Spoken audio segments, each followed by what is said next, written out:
I'm going to do this and I'm going to be done. What we going to do right now is go back. Way back.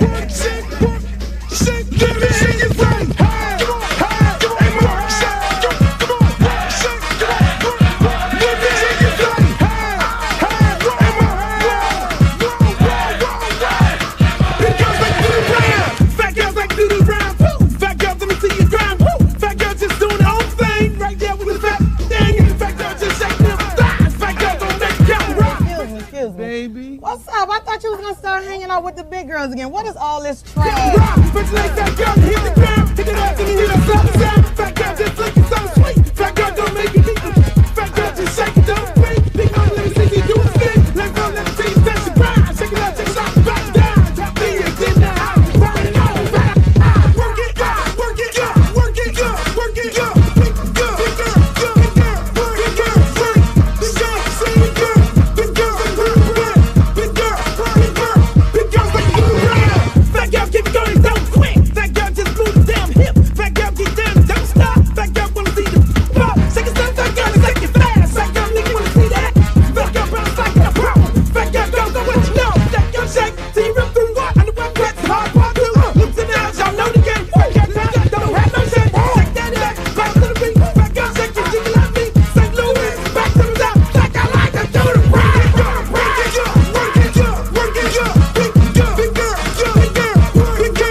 I'm serious. Where you are? Not ever.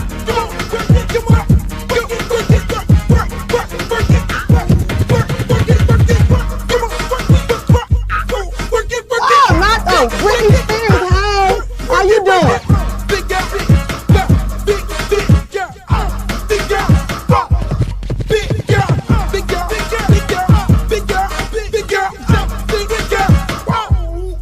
But ain't the little leprechaun. Girl, your wings are so up. You look a mess.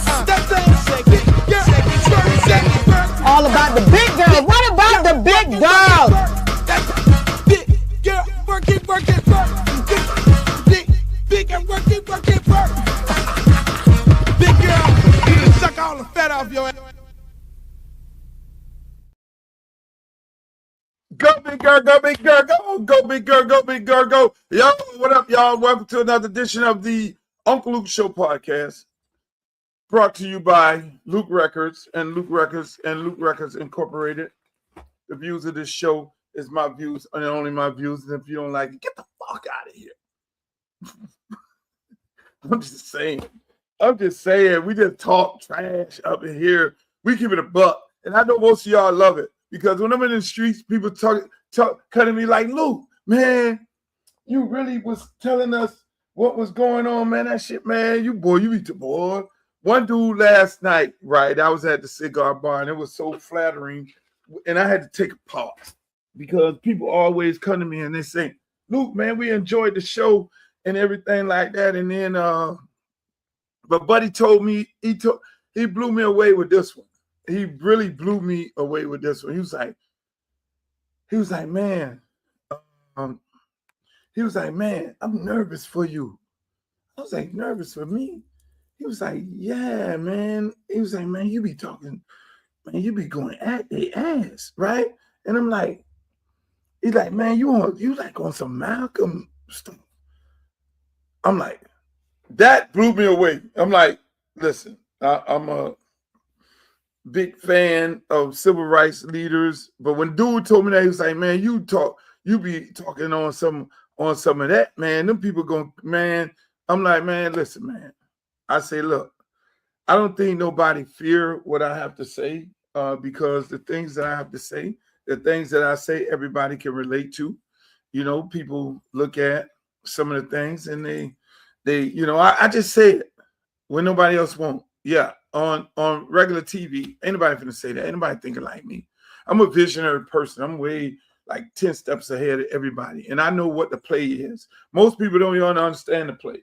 They just sit up there and they talk about the news as it comes, as it is.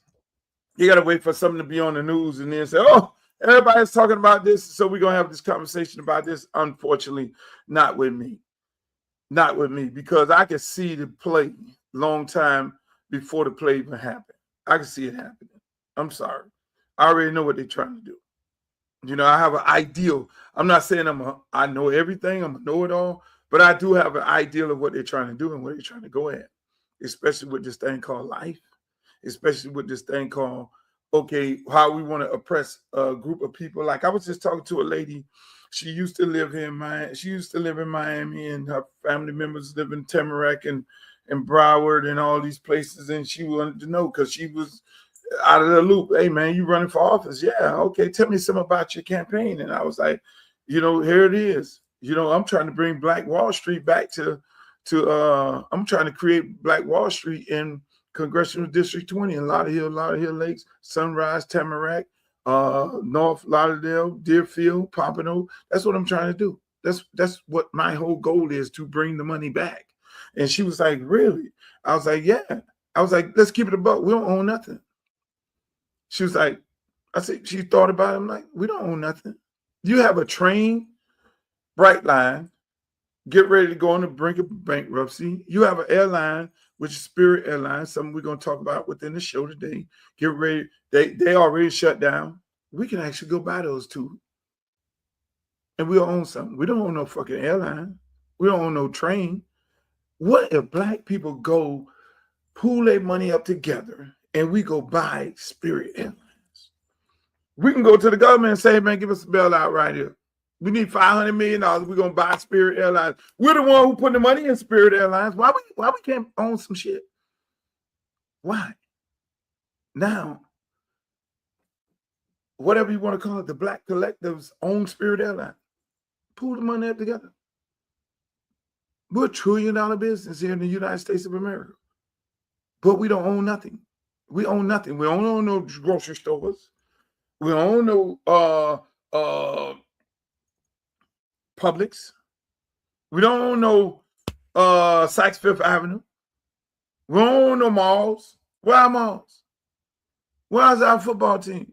Where's our basketball team? We don't own none of that. I'm sorry. We don't own nothing in all these years here. And that's why I be telling people get it twisted. Man, my shirt getting covered up. Let me move this mic. Can't have my shirt covered up. I need to see my face. We don't own nothing.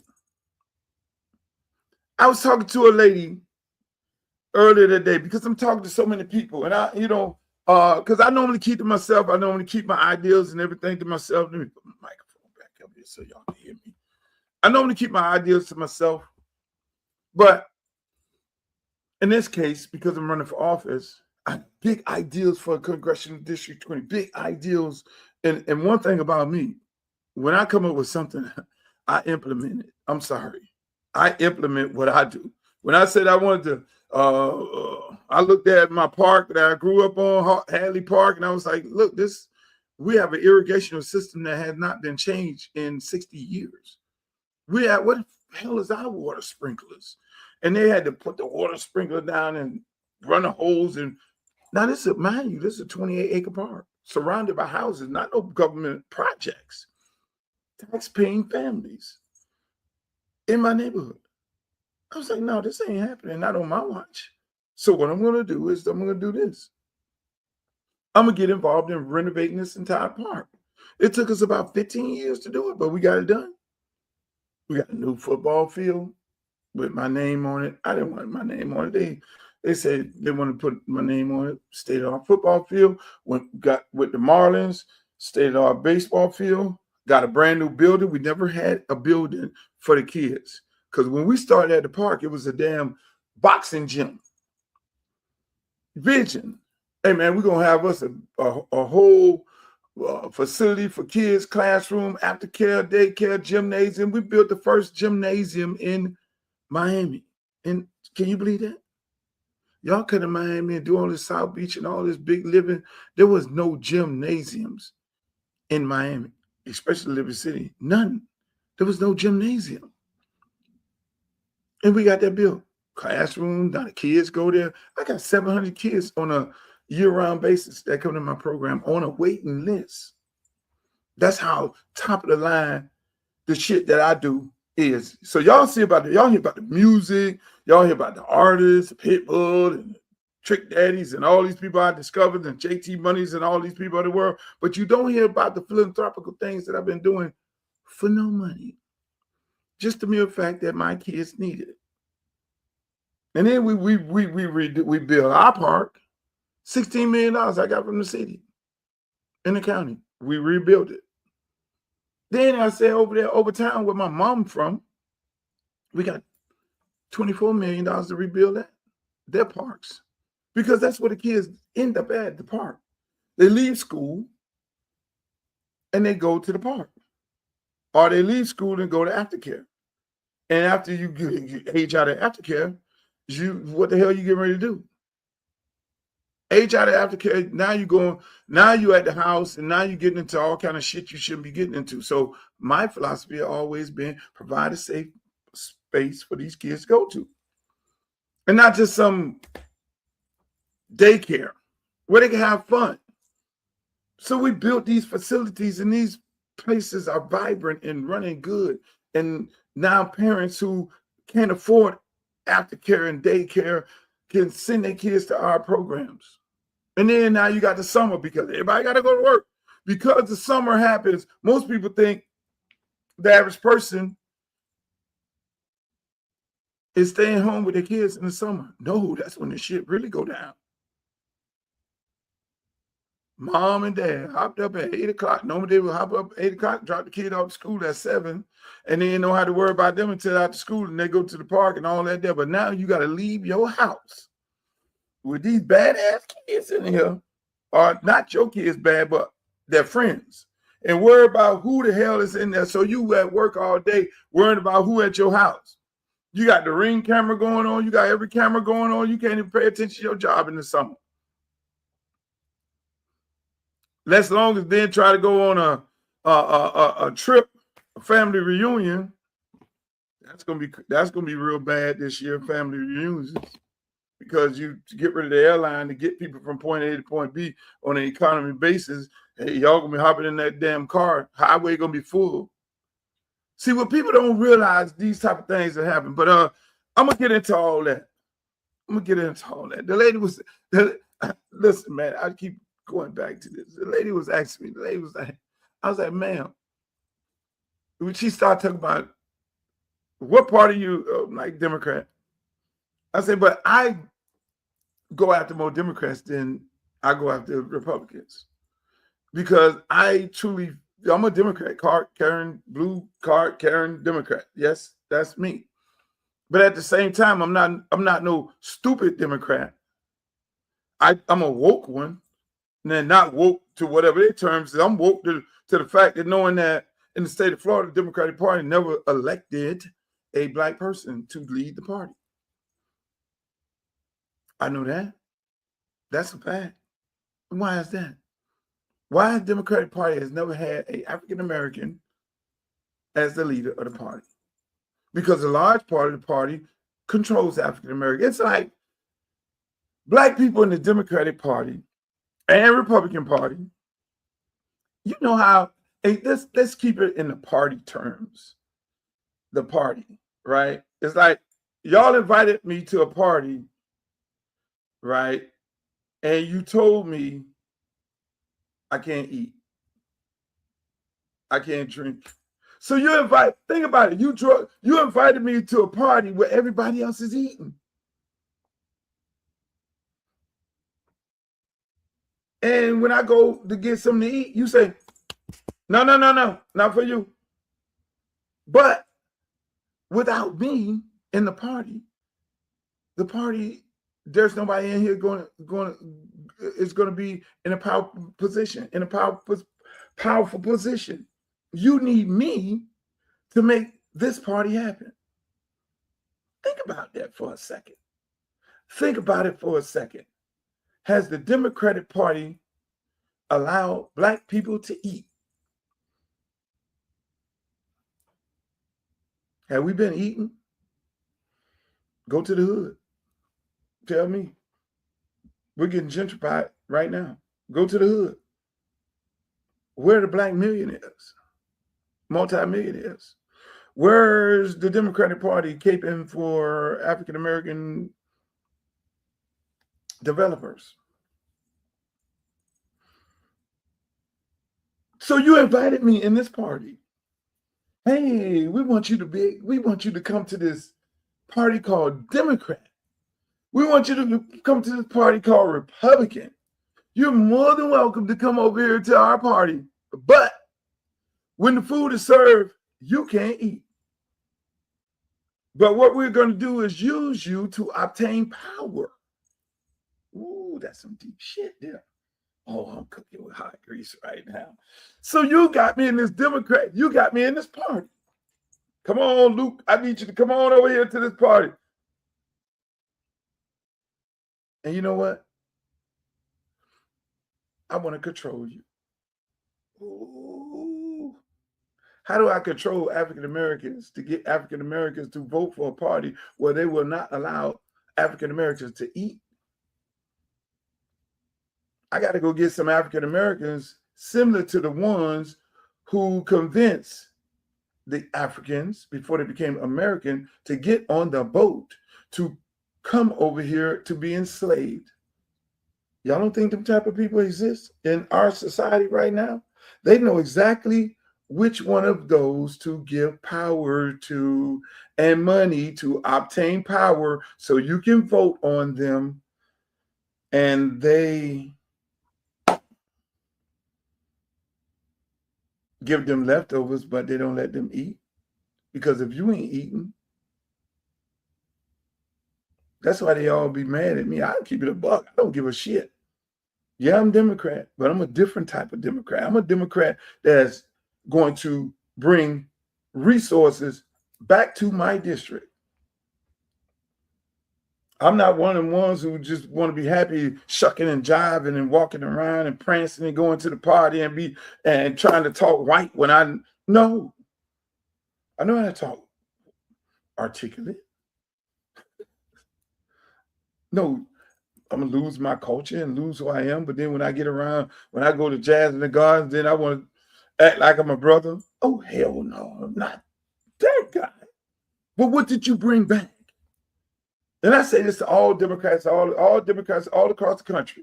Why? We're in a party where they're not letting us eat.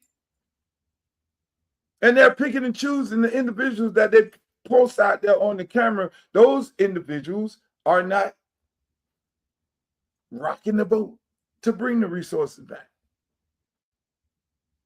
That's why all these folks around here, and Jared Moskowitz and all of them, they try to find people to run in this race. Ain't got nothing to do with this race. They try. Debbie Wasserman Schultz, they got her poor child. They got her sitting there. She's sitting there right now in her house. How in the hell I'm getting ready to go over here and run against this motherfucking Luke? I'm keeping it buck. That's what she's saying right now. Because she know damn well she's supposed to be running against Jared Moskowitz. Those are her constituents. Ron DeSantis merged their two maps together. So what is the Democratic Party going to do? They're going to tell Debbie Wasserman Schultz, hey, look, in Congressional District 20, where Luke is running at, where the former Congresswoman allegedly stole $5 million and resigned from Congress, seat is open, allegedly stole $5 million. Well, Congress found guilty on 25 counts of, you name it. I ain't going to go through the counts because if I say something wrong, then they're going to try to sue me. But 27 of the 25 counts, she was found guilty. So the next day she said, fuck it, I'm going to resign. Now she has a federal indictment with a possible chance of going to jail for 50 some years because they allegedly gave her a $500,000 COVID check, but then they added another zero on it. They added another zero on it and gave her $5 million. And she didn't say, hey, y'all giving me too much money. That was me the other day. I was at the restaurant, last night. And the guy, I get a guy 100, and he say, oh, this is cost this amount of money right here. And now you give me $80 back. I was like, no. Too much money. You give me too much money back. Man, you cool, man. Average person would have took off. No. I'm not. But again, so back to Debbie and Jared. So the district has 20-some% white people and another maybe 10% Hispanics and probably 70% African Americans. Well, you have a mixture of people, Jamaicans, Trinis, Haitians in the district. Now, this lady who allegedly took the money and resigned her congressional seat, she's actually running. This lady she's running. So I can't make that takes some balls. That takes some balls to go back and you just had these people money freeze in the district. That takes that's some narcissistic stuff, in my opinion. That you just got found guilty on 25 or 27 counts by Congress, a bipartisan committee. And all of them said, you need to resign. You go and resign because if you felt like you didn't do anything wrong, you could have let it go to the vote. And then you'd have got expelled. But you avoided that so you could do what? So you could run. I'm sitting up at Wycliffe and his sister. Shouts out to Wycliffe and his sister. I love them both. We're getting the key to the city in Tamarack, and I look over there. They invited me to Tamarack. Shouts out to the people at Tamarack. Beautiful council, beautiful board people. I met the mayor sometime, and I'm looking over there because I didn't really believe it. They were telling me that, Sheila is running, and I looked over there. I saw her sitting on the front row. And I was like, this is amazing. You have a federal indictment and you're running. I ain't going to say nothing. Listen, man. That's who I'm running against. Then I'm running against a doctor who's in World War II, a pilot. Figure that out. Then I'm running against another young guy. I'm not going to speak on that. Y'all got to find that out yourself. But it's funny, man. It's not funny. And how important this election is. It's very important. Donald Trump got TPS on the ballot. TPS is on the ballot. The average person in the district don't know. They don't know how important this election is. Because you got to understand, most people, and I was telling another friend of mine, it was like a lot of people don't know what's going on. I say, yeah, they don't know what's going on because the average person does what? They get up 7 o'clock in the morning, get the kids ready, feed them, take them to school, then go to their job, come off from work, pick the kids up, go to daycare, drop them off daycare, take them to the park, do the little after school activities, then go home, cook the food. Okay, they're cooking the food. And then now you get the kids back home, feed the kids, get them ready for bed, and you got to start that whole cycle over again. So at what point do they find out what the fuck is going on? At what point do they realize, like I'm sitting there telling a lady like 4 or 5 people, they were on the phone just now.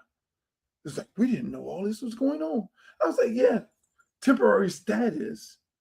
There's such thing called TPS. And that's how a lot of people from a lot of Haitians, a lot of foreigners, islanders are here on temporary status.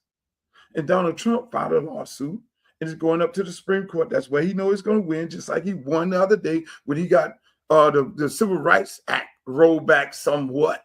But voters' right rolled back, which has been on the books for 65 years because he controls that Supreme Court, and the average person don't know that. So mind you, you running in a race with a lot of immigrants, a lot of folks that he pointed out. I want to throw the Haitians out of the country. And one of the congressmen, Carlos Jimenez, already in a fight with the prime minister of Jamaica right now, talking shit. So now this is the district this district is made up of that.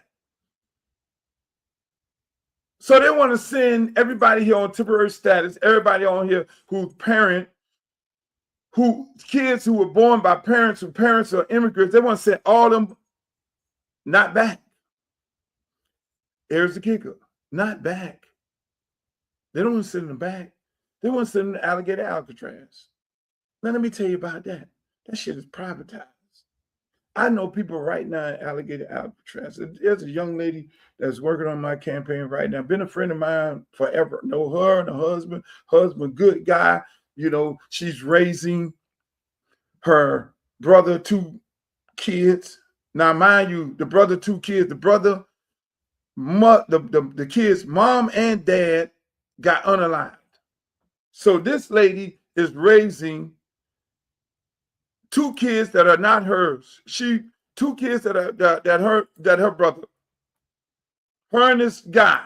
Her husband, then he gets what? They come and they move in and they putting stuff in the house. This man been here for over 30 years. They didn't come pick this man up when they saw the moving truck there and take him and put him in Alligator Alcatraz. The man went from Alligator Alcatraz to Mexico, back from Mexico, back to Alligator Alcatraz, back to Texas, back to Alligator Alcatraz. I'm like, what's going on here, Willis?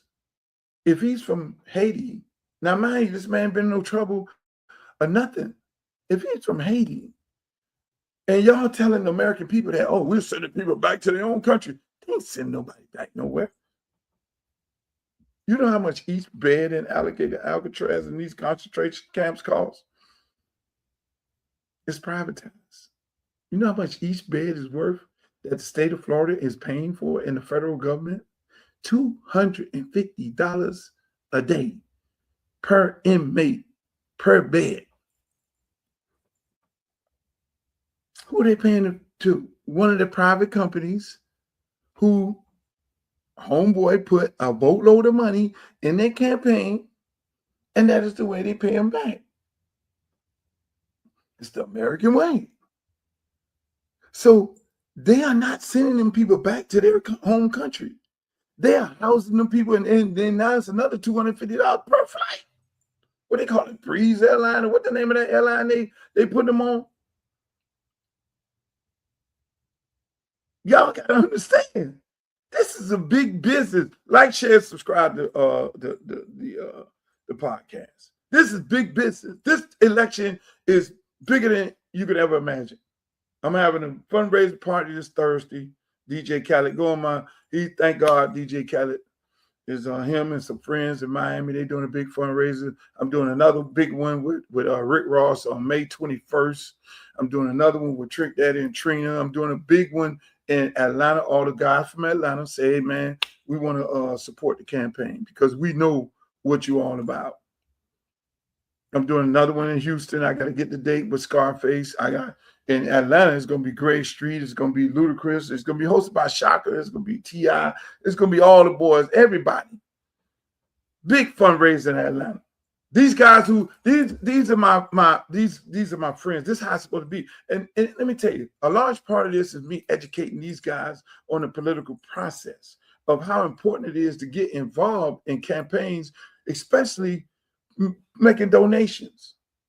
Because I could sit up here and buy the damn election like my opponent did. She bought the election. She took the $5 million, in my opinion, according to what Congress found her, you took $5 million allegedly and paid for an election.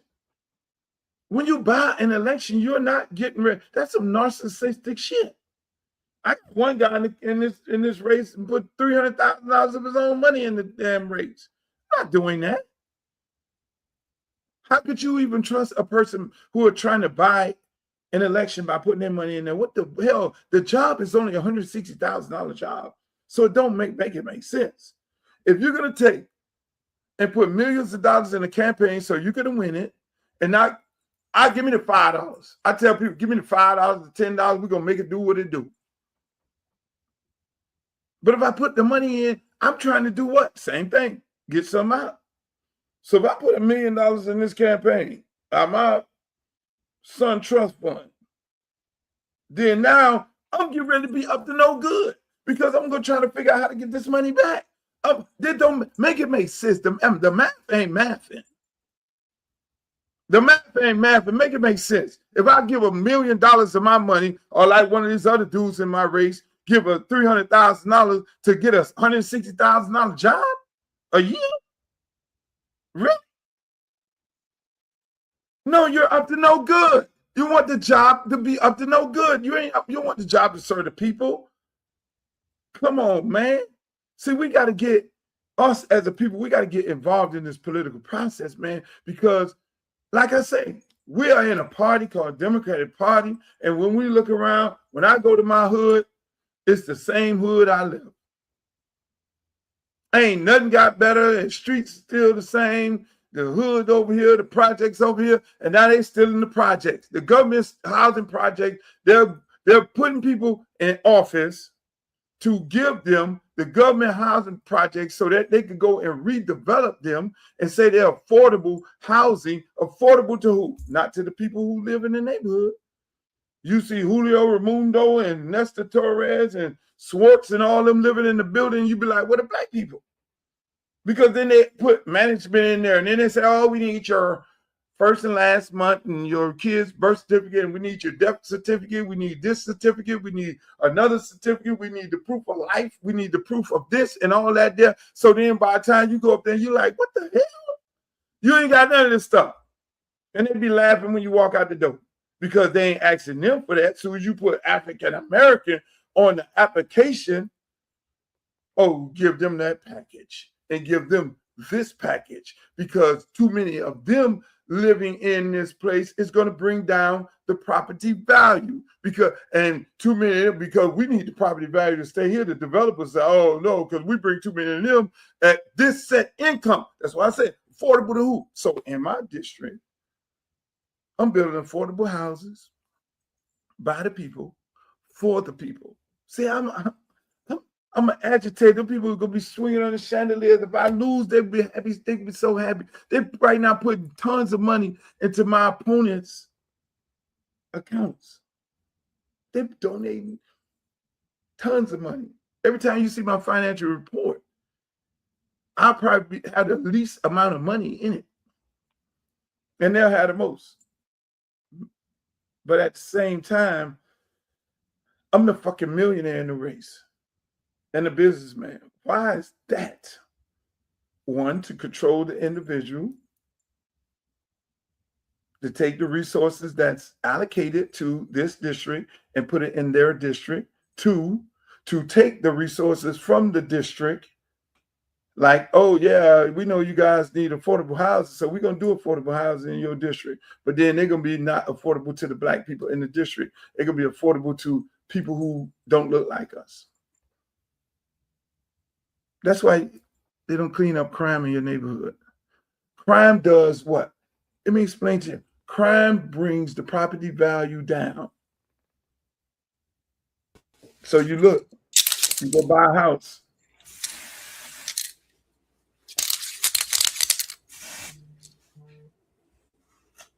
Why you looking crazy, man? I ain't never seen a motherfucker spray their hair. So I'm gonna just finish this one party, Mr. Street, and I get to you.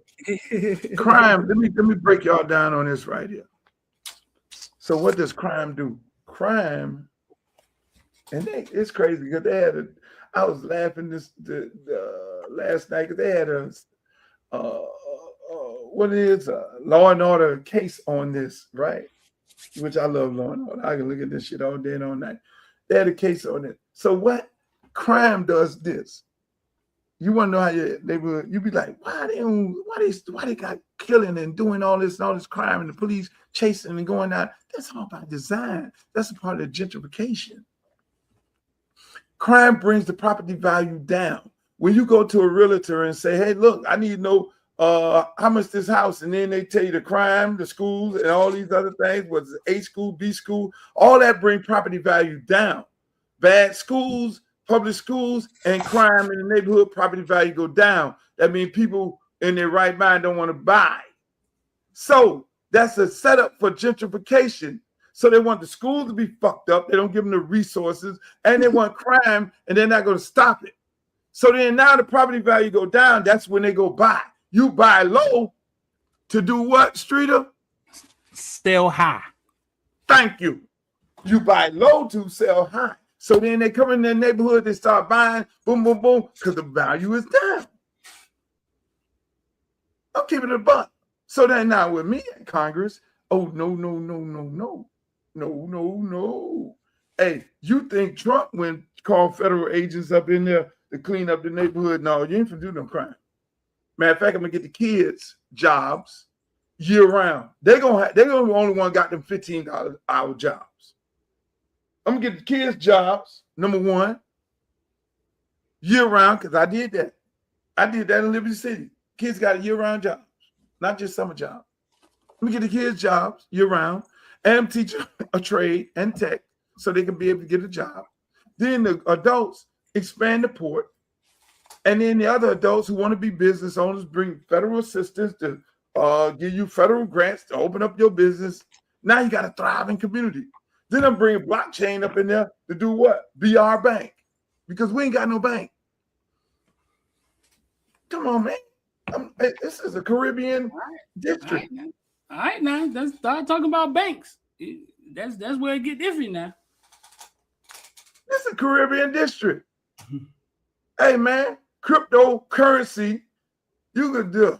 They sending money across to home to Haiti and Jamaica and Trinidad and all that through fucking paying all these high ass fees and all that. No, we're gonna do crypto. Same way they left them burnout phones and started doing WhatsApp and found, oh shit. Come on, man. What's up, Streeter? Welcome to another edition of Luke Show, ladies and gentlemen. I went on this long rant, and I want to thank you guys for coming. Everybody on Twitter, everybody on Facebook, everybody on YouTube, everybody on Twitch, everybody in the footballville world, the villains. Hey, we got Streeter here. We got some shit to talk about. You. And I'm going to watch Michael Jackson. Did you see Michael Jackson, Streeter? I haven't seen Michael Jackson yet, man. I heard it start when he got his hair caught on fire. I mean, that's like half his life. Like, why? I didn't ask you about the hair on fire. I asked you, did you go see the movie? No, I ain't go see it, not yet, man. I wasn't in. I haven't got. That's all you need to just be right there. You ain't go see the damn movie. That's a shame. I ain't gonna see it yet, man. Listen, man. I'm going. I got a date. She's coming over. Jack looking at me like I'm crazy right now. Yeah, Jack, I got a date. And it's not, you will not be going to the movie with me. You got a date, though? I have a date to the movie. You thought me spraying my hair, man? Dog, you thought my hair was... Now, what's going on with that? My hair was... I got gray beard. You thought my top of my hair was black, man? I be... Beijing, man. I spray my hair, bro. I dye my hair. So they got black Beijing now? It's like a spray, and you spray it. I'm sorry. Yeah, I understand they got the black Beijing, but they got Beijing in the can where you can spray it. It's a spray. I'm about to black this out too, man. I'm tired of walking around looking spray. Let me see. Spray your face. Let me see how that works. My face now, I'm gonna be looking crazy for the rest beard. of the No, spray the beard. Painting this stuff. But you gotta line it up. You gotta line it up. You gotta. You know what I'm saying? I'm going black after this, man. The girls like the... Oh, man, I'm tired of walking around looking like Colonel Sanders, man. I went gray for a little bit. My lady like it. You know what I'm saying? I went gray for a little bit. See, now you got me up there looking... Why you just don't get the bongy face? Now I got to spray... Hold up, man. Now you got me up there looking crazy, man. Hold up, man. I never seen this. Hey, hold up, man. Now you got me up there looking crazy.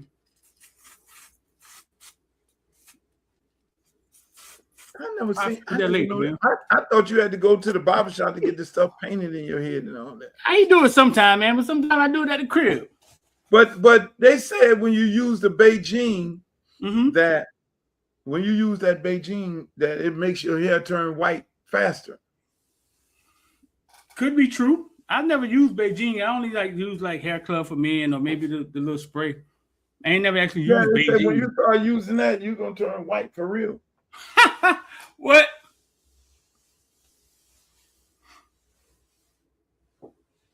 But yeah, bro, like sometimes I don't want to be gray. Like I ain't 70 years old, so I spray it up.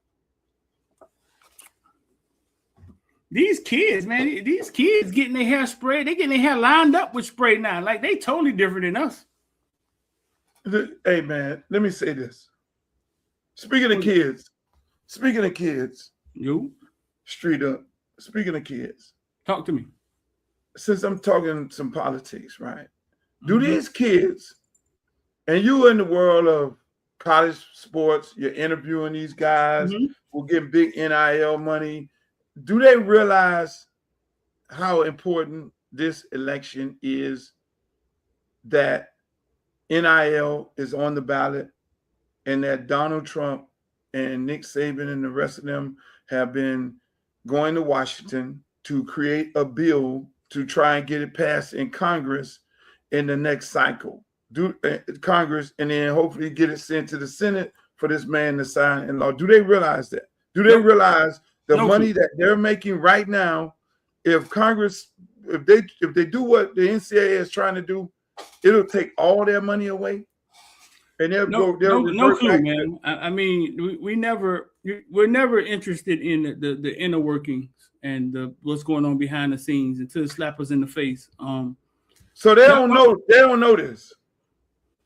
No, I'm sure they see Nick Saban come down their feed every now and then and say it's a problem, but they don't know how serious it is. I mean, they don't realize that the NCAA and every one of the conferences that they're in are consistently lobbying Congress and the Senate to put regulations and restrictions on them to then take their money away and get rid of the collectives, get rid of NIL, have them only cut it down to everybody getting the same amount of money. They don't realize they don't even feel like they should get paid. They don't realize this. No, no, man. You know how it is, Luke, man. They fight fights in different places, man, where we don't really show up. I mean, no, they just happy they getting paid. Everybody think they next. So it could be easy. Let me tell you what could easily happen. That's why when I look at haircut, man, by the way, haircut, I love haircut game, boy. Haircut a real South Florida boy. He a dude. Haircut is a dude. I just look at the videos. Man, that's my guy. Haircut.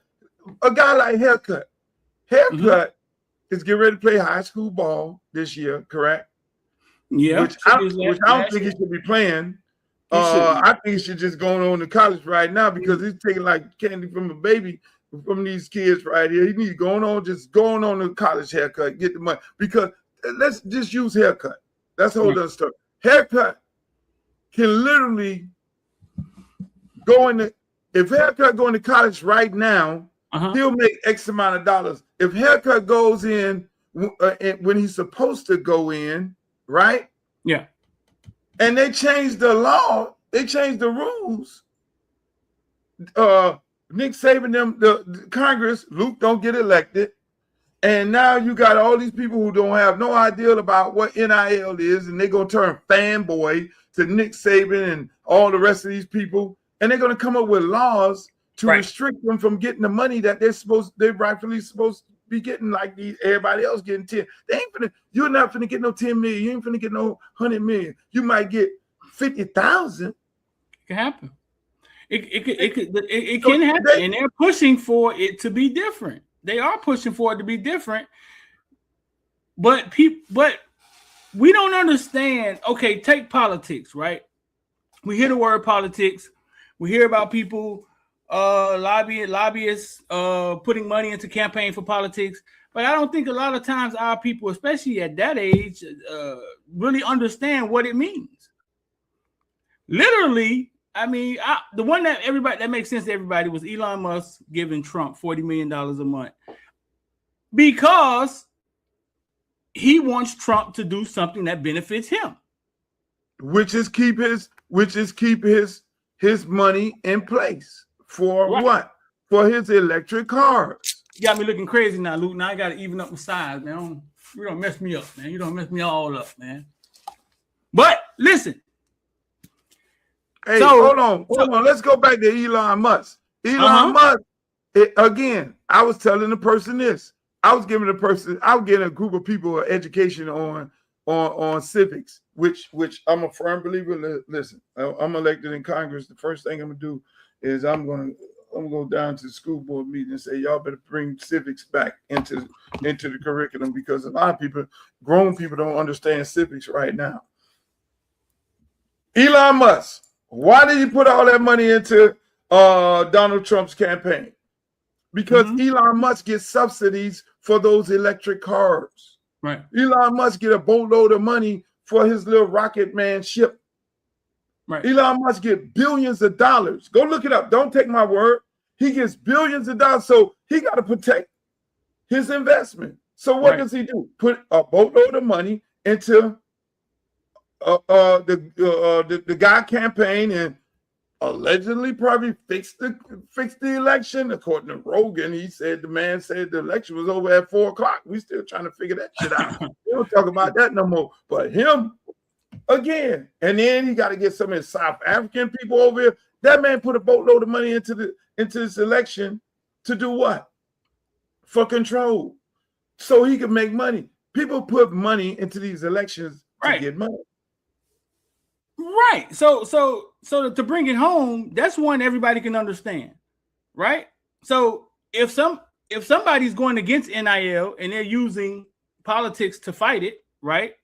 You have to have somebody fighting for you. Correct. Right. You got to have somebody that's fighting for what you're fighting for, and then you have to push him. Because what usually happens is they raise these fights, and a lot of times there's no opponent on the other side. Nope. No. Northwestern wanted to create a union in college football, and that's when they got off their behinds, Luke. It was like, wait a minute. That's a fight. If they created a union, now you could fight everything across the board. They jumped up real fast. It was like, nah, let's turn this into golf. No, they're turning to golf. Y'all go find some money. That's exactly what they did, Luke. NIL, it was literally them saying, okay, we will allow y'all to go find money. They ain't saying we're going to pay y'all. That's kind of what it turned into. You know what I'm saying? To get what Northwestern was talking about and what Harbaugh was talking about off the board. We don't want to do that because now they're fighting for TV rights. Everything's on the line now. If you got a union, right, Luke? Now you could fight against everything. Now we tapping into everything. Right. So they jumped up and said, "Oh, hey, listen, y'all go get some sponsors." And we went yelling, "Hallelujah, hallelujah!" They paying the kids. No, they're not paying the kids. What they did was say, "Okay, they let you off a leash," and was like, "All right, man, go find some money." Dang, they almost got us. Right. So make a long story short, Luke, whoever else is fighting for NIL, which I only hear Luke talking about NIL and defending the kids for NIL. This is not a goddamn commercial. We're telling you how politics work, and you need somebody on your side because these people are already in the White House talking about, hey man, it was perfect when they was getting scholarships and we couldn't give them a piece of pizza. It was perfect that way. The game was pure.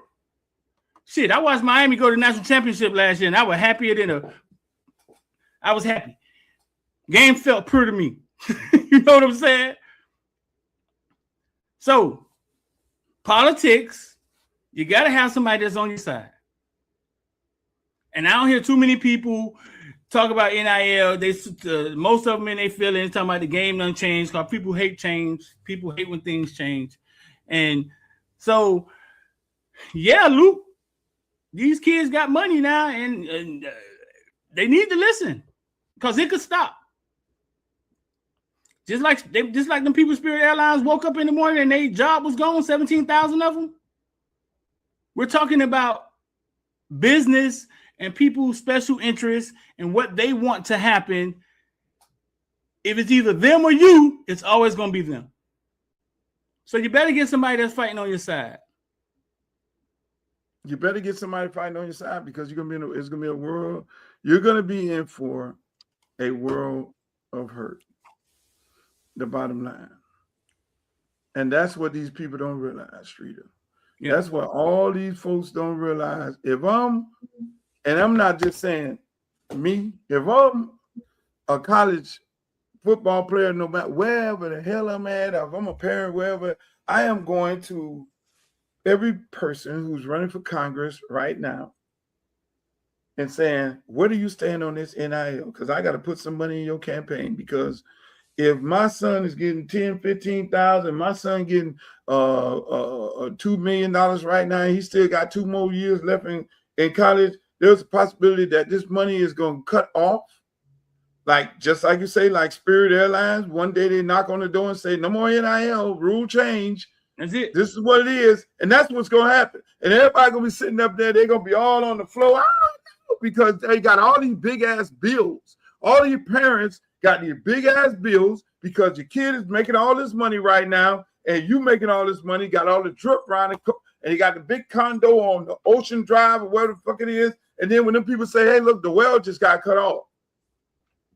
Hey. You ain't gonna get all this money. And then you got the ones coming from high school, 5-star with the expectation of getting all this money. Then, oh no, that was last year. You ain't finna get this kind of money. We ain't doing that no more. We got a new model here. The same way we changed it where you can get the money is the same way we changed it where you can't get the money. Now you ain't got nowhere else to go. And what? You still got to deal with it, play our brand of football, and the head coach is still gonna make $10 million a year. Now what? And they're going to be paying, we'll pay you up on the table a couple $1,000 like we used to do. Yeah. Y'all better, hey, so I'll tell all you parents and everybody who want to save NIL, I'm the NIL champ. You better go to my website, www.sitdownonstroll, LutherCampbellForCongress.com. Fuck around and don't fuck around and find out.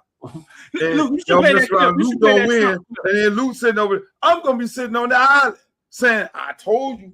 Luke, like you should play that Trump clip You should play that Trump clip every 15 minutes of the stream when Trump is saying, yeah, a few of them signed contracts, they got the money already. But listen, how much did they make in scholarship money last year?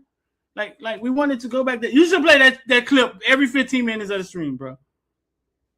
Right. Yeah, they got a couple of them got a little ducats, man, but this has to stop. That's what Trump said. Yeah, that's what he said. How much money did they get? Oh, this got to stop.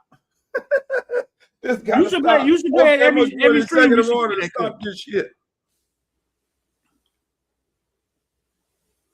Every stream, you should play it. I mean, because these people serious. They serious. I don't know what's their driving force, but yeah. Their driving force, Streeter, let me tell you what to play. This is what you play. This is what they always do, right? They say, okay, like you say, Northwestern want to go and become union. So they say, oh, hell no, we can't do that, right? Because then the union's going to get in AFL-CIO and all of them. They're going to end up being a part of that. We can't do that. Now that's going to be law. The unions control the Democratic Party. The Democratic Party is going to push that in the law. And the union controls a lot of people in the Republican side. So they'll get the votes to create whatever law they need to create to then protect these young people. So they stop that. They let it go crazy. Because they playing long ball. NCAA is going to be here after me, you, Mario, Kirby, everybody. Nick Saban, Bo Schemblacker, and all the motherfuckers all over here. It's going to always be here. So they look at the long ball situation. Let them go crash out. Let them crash out. Let them have this NIL stuff and let them go crazy. Or a couple people, let them go crazy with all these lawsuits and old players from COVID playing. And we going to then, when it get that bad, then now we going to then wage our war. And our war is going, we finna reel it back in, and we got to make a case. We got to change the narrative. We got to then catch them while they're sleeping because these people sleeping. Everybody's sleeping. Coaches, you're protected, even though you're a damn, you are think about it. Think about it, Streeter. The coaches are employees of the school. They're employees. How the fuck do an employee of the school make $10 million a year? And of a public school, just think, y'all, let that sit on your mind for a second. They're still educated. We're still talking about a school where a school where it's education. They're football coaches consider this is what they call it. What sports is in school where it's not a part of the. You don't need that shit to graduate. It's an elective. Streeter. Let's make this make sense. The football coach gets same money that the physics professor get. He's the professor of football. He still get this. He's getting paid $10 million. They ain't talking about that. But again. But there's something else I want to talk about now. I got a date. I want you to listen to this right here, Street. Tell me what you think about this right here. With you. You've betrayed your race. We don't want to fuck with you. Cam, those people can never come back in my life. I'm gonna look in that camera. They can go to hell. They can never come back. Because to know me, you know that cut deep. I almost lost my career because I look out. I cannot count the amount of times I've put my ass on the line for us. Think about it. The archives are there. Go back to the columns of the Philadelphia Inquirer.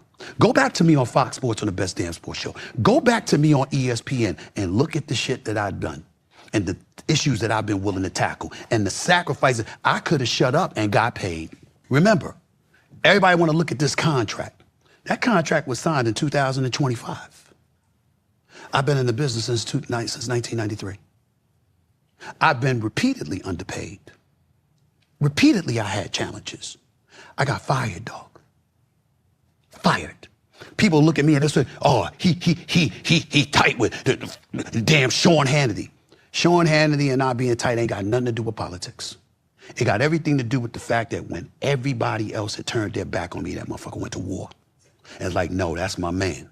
He ain't that person. What you talk about? Talk about the industry. So I want to ask you this. Why is it? I know Stephen A. I consider him as a friend, right? And I'm gonna tell you this, right? But then I keep all my shit separate now. Stephen A. I'm gonna tell you, how did I link up with Stephen A? Who I jumped out there and did an article saying when I was writing for the Miami New Times, and and I went hard on Stephen A. And you know who came to me and said, Luke, no, that dude a good dude. Say, Luke, the guy's a good dude.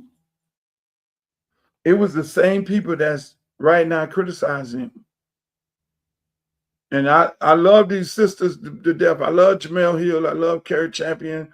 I wish I could date Carrie Champion, but I had to go get me some more M's. I shouldn't say that because she's a beautiful lady.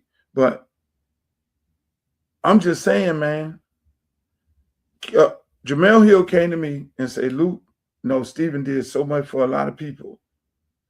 A lot of brothers and sisters at ESPN. He did a whole lot. And he ain't that dude what y'all think he is. And no, you need to get to know the brother. He's a real good dude. He looks out for a whole bunch of black people. He brings so many black people into that industry. And it's amazing that these are the people who told me this, and they're the people who are going after him. But I guess they don't remember telling people like myself this. I remember it. So when I see, and I love Jamel Hill, and I love Carrie Champion, and it's not, I love Joy Reid. Joy Reid is different than those two. They were colleagues together.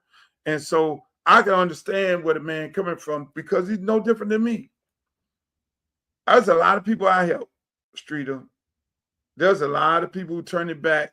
There's a lot of people who I picked up and dropped off. There's a lot of people who that I got on the phone and made some things happen, and they got some M's in their pocket, and all of a sudden you can't find them, and then they'll sit there and let somebody say something bad about me. So I understand they can't come back. And I clearly understand what he's saying when they say, look, man, I done help all you people, man, and y'all got shit to say about me and y'all won't check somebody. That's why I always tell people, I have friends that tell me, man, he said this and he said that. I said, well, why they feel so comfortable saying something about me around you? Don't come tell me about what somebody told you. Tell me you check somebody. Because if they feel comfortable to talk about me around you, then what that says about you. You feel me? But with us, it ain't no loyalty. And we got to do better. Some of us are, but we got to do better with that. We got to do better with, okay, now he got a big check. Now we going to attack this dude. I mean, LeBron James, I fuck with LeBron James. LeBron James went after Stephen A. Smith the night he got his contract. Why you don't? And I don't know whether it was a coincidence, but people jumped on that. It's like the night this man got his contract, he's sitting on the floor of the basketball game, and now he's being confronted by the #1 player in the world. And that's why I love LeBron. I want to go on that barbershop show. I have him come on this show to be like, look, man, do you know who the fuck you are? Some things you need to, you're an iconic figure. You're a major figure. And that's just me, Street. I think globally, and I think like, okay, how you affect people, like when Shannon Sharp and Mike Epps, who are my good friend, was getting into it, talking all this, oh, when I see you, when you come over here, you got to come over here and all. I'm like, you can't do that. I call Mike, you can't do that. Not y'all two on social media. Because now here we trying to fight to keep these kids from doing that same thing. And then they taking a gun and really going and unaliving somebody. You can't do that. I call them all the time. No, stop that. Because now you're telling these kids it's okay to do that. They get on Facebook, Snapchat, and all this. They go to getting crazy and all that. Before you know it, they done went in, and grandma laying on the floor because she can't get out the way fast enough because they spraying the house. What are we doing? Oh, I understand. Man, y'all the influential people. But unfortunately, when you get the bag, then you become the target. What Biggie say? More money, more problems. I can't hear you, Streeter. I can't hear you. Puffy or Biggie said that. Biggie or Puffy said that. Who said that? Listen, I believe Stephen A. Smith. Sometimes our expectations for each other are way too high. Like, and sometimes you can't do enough for people, right, Luke? Like sometimes you do for people out the goodness of your heart, and you think they take it as they're appreciative of it, and then you find out later like they don't even remember when they needed you. Like, you know what I'm saying? I believe him. But my question is, though, as a people, right? Like, why when someone gets so high, right, and they actually succeed, because you know it had to be hard for them. Why when somebody gets so high and they get in that room, right, and then they're like the chosen one or the Stephen A. Smith or Jay-Z, why as a people we always disconnect from that person? But in order for us to get anywhere, somebody has to walk through those doors. Hold on. I can't have you throw shade on Jay-Z. That's my friend. This is what I'm saying. Why Jay-Z gets in the room with the NFL, and then the first thing the community does is disconnect from him. Oh, he ain't do nothing for Kaepernick. Oh, he ain't doing, and it's like once they get there, it's like you forget about the hard work, the bootstrapping. You forget about Marcy Projects, him and Dame Dash trying to figure it out. And that's what Stephen A. Smith is saying. Listen. It's just like the restaurant syndrome. No, I agree with Stephen A. Once I get the bag, everybody want to come attack me. And the same thing. We put us on a high pedestal. And I be saying this all the time. We can't do no wrong. We can't never do anything right, especially when we got the bag. That's why the best way to do it, I'm going to tell everybody that's looking at this telecast, don't let nobody know you got a bag.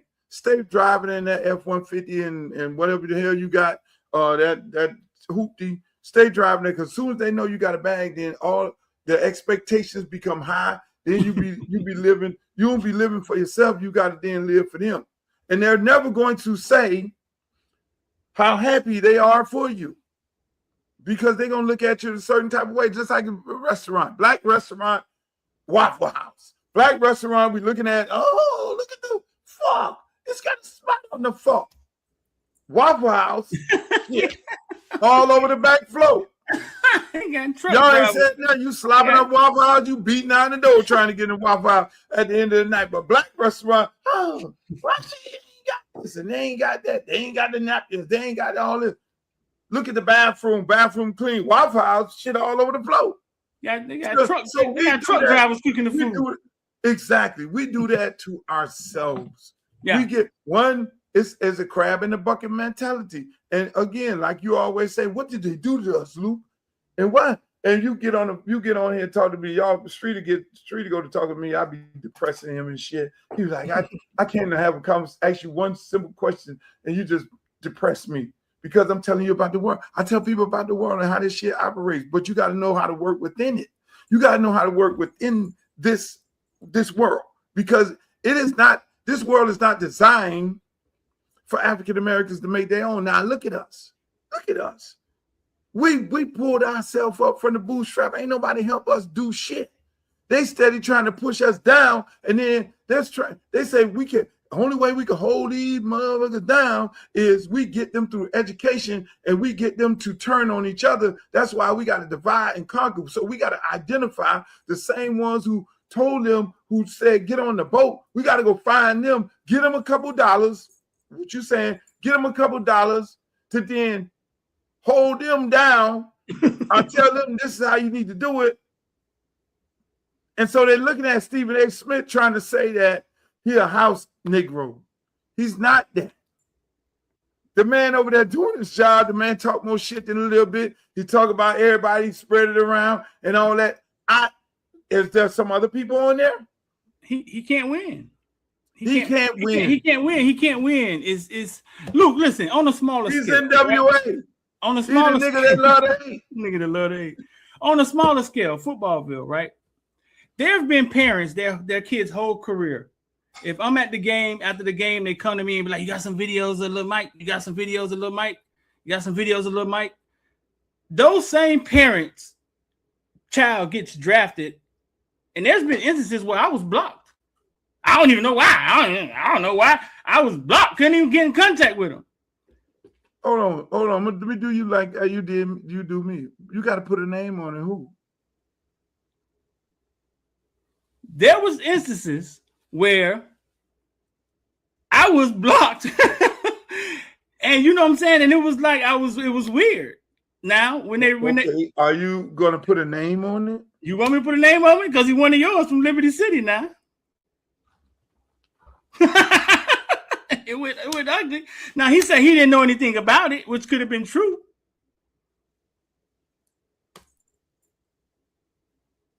Tutu Atwell. I promise you, his whole career, his mom and his grandma. Hold on. That's one of my kids. What did Tutu Atwell? What happened? I promise you, his whole career, his mom and I was cool. His grandma, they would come up. Hey, you got videos of Tutu, yada yada yada. His whole career in high school. Then I don't know. He went to the league. I tried to reach out to him for something, and I couldn't get in touch with him. I was blocked. I couldn't see his Instagram. I mean, so I said something to Rob from Liberty City, like, "Hey, bro, listen, I don't know what's going on. You know what I'm saying? I covered him his whole career. I mean, his mom and them always would ask me for videos. They reached out to him and they called him. He said, man, I didn't know that. And then he unblocked it. But I believe that was somebody that did that. Yeah, because he's the nicest kid ever. Right, but there's been instances. I had another instance. And if you pointed that out to him and he then went and unblocked it, which it takes a lot. It's not necessarily a lot. And look, we can't even talk about stuff like this because when we talk about it, people sound like we crying. But it's our truth. Like, but listen, I had another instance where a friend of mine's son was in the NFL. And then her daughter became really good at sports. So I started promoting her daughter. I saw the talent. You know what I'm saying? I saw, oh, she's finna be good, right? And she would bring me her daughter. We was friends. She would bring me her daughter, yada, yada, yada. I actually went to high school with her. You know what I'm saying? And I asked her one day. I said, listen, I love promoting your daughter, right? I said, but you didn't ever think one time that I would want to interview your son that's currently in the NFL? But you can't do that. You can't think that. What? You can't. What? You gotta. You can't think that. These people doing so much going on, so much stuff happening that there's. Oh, let me call up Street. No. You taking the time to bring your daughter to me early Sunday mornings because it benefits you, and so. But listen, when I brought it up, she was really humbled. She was taken back. Like, I didn't, like, my bad. Like, I did not think of it that way. But I think like that. She didn't think that because she was using you to But I think at heart, people do what benefits them. Right? No, they were using you. They were using you to blow the daughter up like you blew up the son. I didn't blow up the son, but he was around when Footballville first started. But I just asked her, you know what I'm saying? Because I was close enough to her to get a real answer because this had happened numerous times. Like, you don't think I want, and then she reached out to her son right then and told him. So I realized it was just her not thinking. Listen, what were you trying to sleep with her? No. Did you spray the Beijing on your face before you talked to her? Yeah, that's when I used to have. You had a white face or you had the black face? I had a clean face. I ain't have nothing on my face. So no, I didn't. Face. Huh? You had the boogie face. Yeah. Right. So and this is on a small scale, right? It's on a small scale, right? So Stephen A. Smith, I understand sometimes it's like you can't do enough for your people. Like, you can't do enough. Like, the expectations of you are so high. And then the expectations of them is nothing. You know what I'm saying? We'll allow them to come around and do. There's no expectations of them. But when it's us to us, and I haven't figured out how to combat that, Luke. Like, you know me as the media, right? I'm from the community. I know a lot of things that I can't say. If I was to ever hand it to one of my counterparts, they were blasted on the front of the Miami Herald, right? But there's a lot of times I'm protecting kids and just things I just don't say. Come around, there's no expectations of them. But when it's us to us, you feel me? Yeah. I haven't figured out. So because I'm always protecting our kids and the community, and some of it's not news to me. It's not, you know what I'm saying? It's not worth. Luke, you know, like it's not worth. No, I don't know. I'm confused. Get out of here, bro. I don't know. I'm confused. Get I out don't of know nothing. Me, Poppy don't know nothing. Street him. Real talk. Sometimes the expectations for us are really, really high. Jay-Z has to save Colin Kaepernick. You got to have a black guy on every halftime show. Like, the expectations are really, really high. But for everybody else, that's not good. And the bar is really, really low. It's like, hey, come on, Eminem, you could rap. Hey, come on, Weatherman, you could dance in our TikTok. Like, the bar is, there is no expectations. Let me do my mic like your mic. I got one for you, Luke. Check this out. Yeah, I got one for you today. You sure? Because I have a couple more clips I got to go to. Let's get to the bottom of this. Before I go on this hot date, where's D? D just hit me and I sent it a link a long time ago. Uh-oh. Let's get to the bottom of this. Nick Saban. Somebody a second chance, and they do well and graduate from school. You know, there's always a lot of criticism out there when somebody does something wrong. Everybody wants to know how you're going to punish the guy. All right, but there's not enough for 19 and 20-year-old kids, people out there saying, why don't you give them another chance? All right, so I'm going to give a speech right now about this. Like, where do you want him to be? Guy makes a mistake. Where do you want him to be? You want him to be in the street? Or do you want him to be here graduating? You know, when I was over there at the Nagurski, Muhsin Muhammad, who played 15 years for the Carolina Panthers, played for me at Michigan State. Everybody in the school, every newspaper guy, everybody was killing the guy because he got in trouble and said there's no way he should be on our team. I didn't kick him off the team. I suspended him. I made him do stuff. He graduated from Michigan State. He played 15 years in the league. All right, he's a president of a company now. And he has 7 children, and his oldest daughter goes to Princeton. So who was right? I feel strong about this now, really strong. All right, about all the criticism out there of every guy that's 19 years old that makes a mistake, and you all kill him. And then some people won't stand up for him. So my question to you is, where do you want him to be? You want to condemn him to a life sentence? Or do you want the guy to have his children going to Princeton? Luke, that's the viral clip with Nick Saban talking about giving people second chances. He's like, where do you want him to be? You want him to be in school with a chance, or you want to send him back to the hood? Basically, you trying to send him back to the street? So what you played that clip for? Because I threw off one of your people? Because if Nick Saban knows these kids' other answer is going back to the streets, why wouldn't he want them to get paid? Oh, good question. If he knows where a lot of these kids come from, because he clearly just said it, why wouldn't he want them to get paid? He clearly just said it. I care. I'm really strong about this. Because, let me ask the question.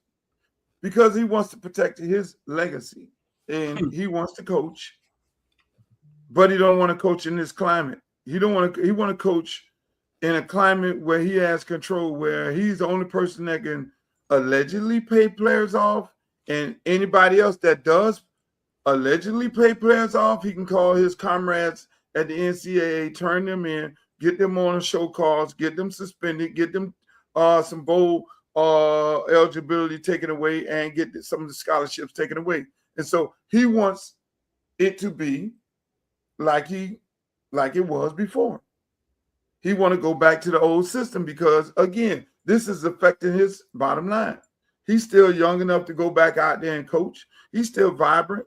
You think he's not making the same amount of money sitting on ESPN that he was making coaching college football? He wants to break everybody's record and surpass all the records. So he's sitting there, and I think, and I know Nick, he's angry because he want to go coach, but he don't want to coach in this situation. You got to remember, Nick said he left the Miami Dolphins saying, I can't coach these people, man.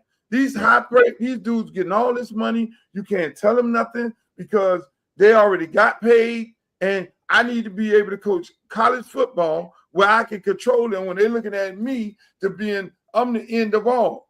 I can't coach in the pros. That's why he left the Dolphins, because he said the dude's already on a guaranteed contract. So then now, mind you, you think he's going to try and coach college football with guys on the guaranteed contract where them dudes making more money than his assistant coaches and damn near more money than him? And so that's that again. But that speech, it was deep. I mean, I wouldn't put it in the that's a hard way to put it in that kind of context where you're going to use that speech and say that Nick is not a bad person. He just wants to control the narrative because he feel like he earned that.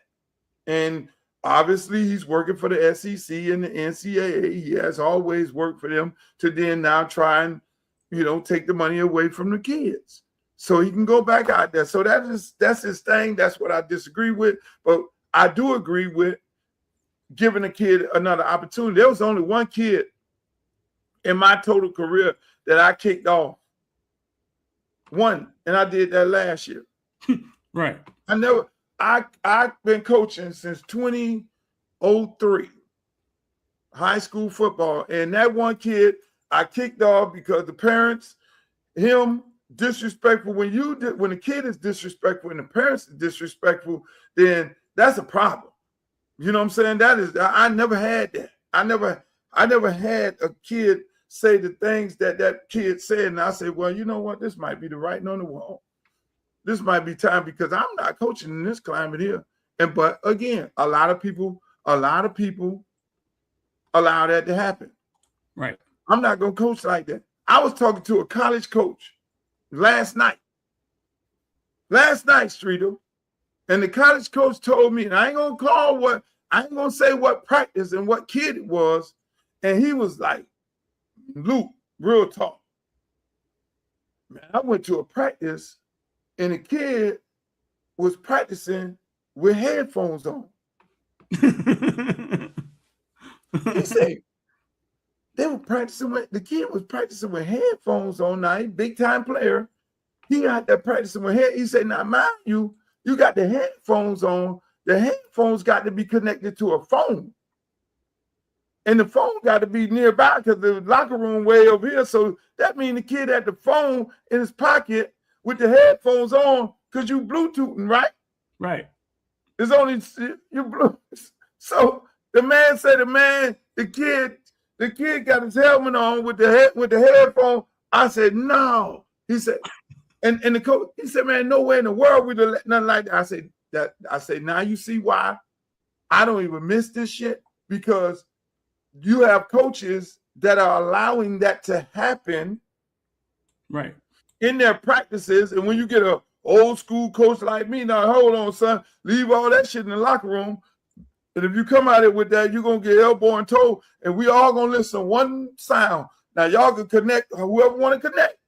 Then y'all pick who want to connect to the music.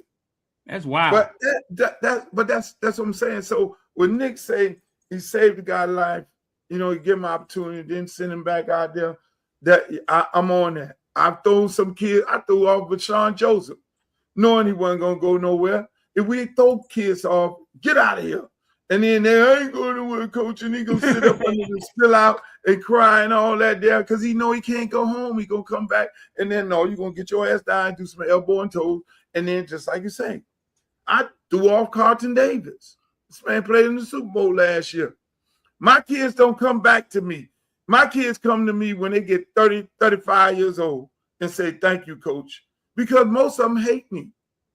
To be honest with you, Streeter, They hate I you. tell them I'm not your friend. I'm here to develop you as a man and as a player. I'm letting you know how cruel this world is. I'm not here to win state championships. I'm here to develop young men. And that's what I did when I coach. I mean, y'all come to my game, you're like, Luke, you ain't got enough firepower to beat Chaminade. I'm like, I know, but we're going to scrap and we're going to fight, and you're going to see my kids. They're going to put up a good fight. But when you check my track record versus these people who won a lot of state championships, I got more kids in the NFL and more kids in college than they do, playing at a very high level, because my kids know the structure and how to work hard. You know, not saying no shade to them, but some of these people running country clubs, and these kids and these kids now are controlling everything in there. You got a lot of park coaches coaching high school ball. You know, and they just out there having a good time with the kids. You know, they're bringing the same element out there, which, I mean, listen, I don't know where this thing going at too soon, but I can tell you one thing. All y'all mamas better be sending some money to the Luther Campbell for Congress campaign, because y'all ass gonna wake up and Nick Saban is gonna get his way and ain't gonna be no NIL money. So all that money you counting up right now, your street agents, speaking of street agents, oh my God. I got another clip. I got a clip for you right here. Tell me this is something down your alley. Right scores for FHA loan approval. Our announcement today will enable competition among different credit scoring models so we can make housing more affordable and more available for prospective homeowners. When applying for a mortgage, new models include rental history, utility payments, and other data that is not currently accounted for when applying for a home mortgage. Did you realize when applying for a home mortgage, you can't use your rental history, you can't use your utility bills? You realize that? No. See, because you always had a house. Your mama gave you a house. And then before your mama and all them gave you the house, you was staying with your girlfriend. So you ain't never went to the bank. My girlfriend. Your wife, you ain't never went to the bank. You ain't never went to the bank and had to get a mortgage. I brought two houses in my life. But no, I mean, they're saying that. No, to allow people to be able to, the first person who told me that they were running on that was Kamala Harris. So I'm going to do something that I haven't done too often. I'm going to commend Donald Trump and his on getting that done. I mean, that's very important, because we get pushed out of house, being able to purchase a house, because we're in rental property, and they wouldn't let the rental property, us paying the bills in rental property, apply to our credit score. So for them to do that right now, that's dope. And I'm gonna go on Twitter and I'm gonna do that. I'm gonna tweet that and say, I want to commend you, Trump, for doing that. And I'm gonna get my ass ate up. They're gonna call me anything but the child of God, because they don't want me giving Trump no win. I commend the man for that. I keep it a buck, Streeter. That's for us right there. I mean, you trying to go get a mortgage. You're paying $3,000 a month in rent, and you can't use that. Don't go towards your FICO score, right? You know what I'm saying? You want to buy a house? You could buy a house and be paying $2,000 a month if your credit score was high. If they calculated this into your credit score and the bills that you're paying all day, but because you still stuck right here, you come on, man. People can buy houses. Fact. So again, I commend Trump. I'm commending Trump on this one. So y'all want to jump on me? I'll just keep it a buck and keep it 100. Here's another one here. I want to hear your take on this. They gonna get you, dog. Yeah, you can't. I can't say nothing good about Trump. I mean, shit. That Ron DeSantis. Oh my God. Spirit Airlines and the federal government really quick, because I don't think a lot of people fully understand what happened. They ceased their operations last night. From day one, Spirit Airlines' mission statement was to make affordable and safe commercial travel for the everyday person. The everyday person can afford to get on a plane and go from A to B. You could fly clear across the country for pennies on the dollar compared to other airlines, okay? They ceased operations. The federal government approached them and said, hey, we'll bail you out with $500 million. Which initially sounds like a good deal, right? Cheap, affordable commercial flights for the everyday person. We should have that, period, okay? The catch was the federal government would own 90% of the company, making them the majority shareholder, okay? They wanted to take half of their fleet. The federal government wanted to take half of the airplanes owned by Spirit Airlines and convert them into military use for transportation, tracking, what have you. They've done this before. Right now, as we speak overseas, left and right, our planes are getting shot down or attacked and hit to the point where they can't even function. They make emergency landings. They cannot go back up in the air. The United States also does not possess enough rare earth metals or have the money to buy anymore to build more aircraft. Rare earth metals are a major necessity when it comes to modern avionics, especially for tracking, for missiles, for guidance systems, for radars. We don't have the money, nor do we have the infrastructure to build more planes. They wanted to buy out Spirit Airlines, take over half their fleet, and convert it into military craft. Spirit Airlines said, fuck that and fuck you. So seriously, shout out to Spirit Airlines for not wanting to condone the killing of innocent brown people overseas. That's some real shit. You didn't know that. First time I heard that side of the story.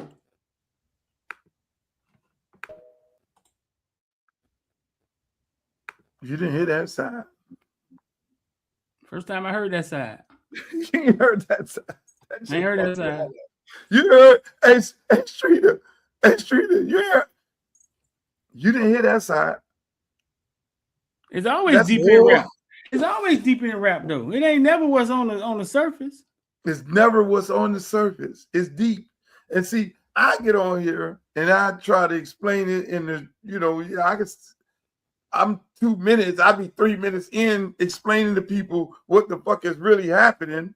And it's like, and then I have all that part of it to add with it, but then I'm like, yo, I'm running at 2 minutes. I gotta cut this off because, bro, it's deeper than rap.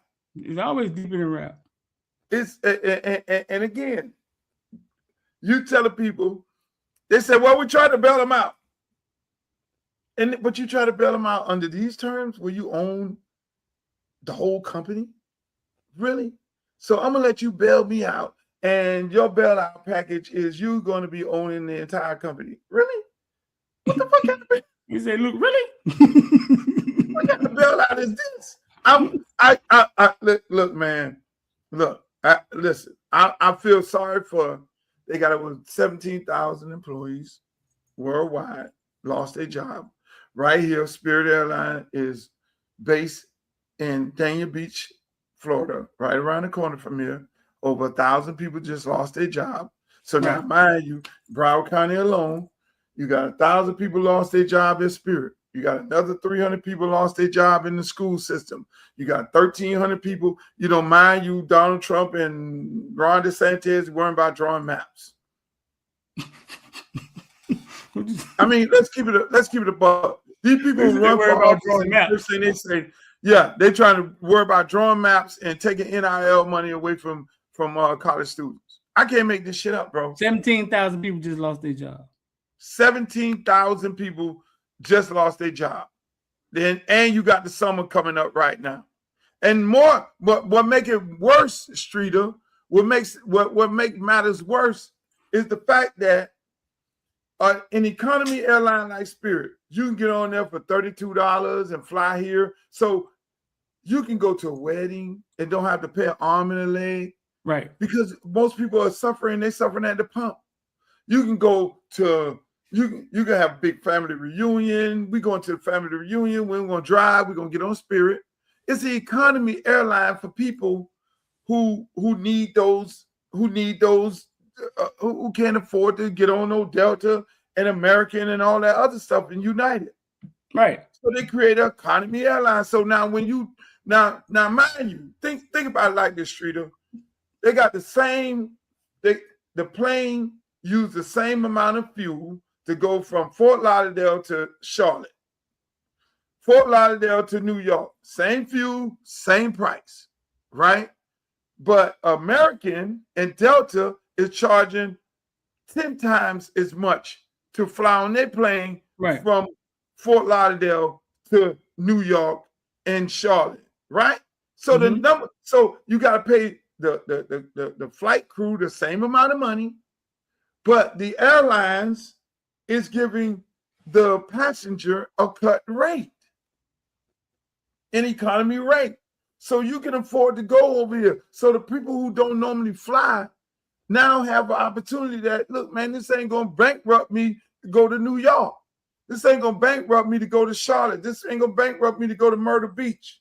So now when you take this economy, because again, everybody ain't making six figures. Facts. In this country. You know, you got kids who get on the plane and go 7 on 7 throughout the summer. You got kids who going over here this summer. They got people going to the islands and things on the economy airlines because they can afford that. But it's horrible. So when you're in government, these are the things that you got to protect.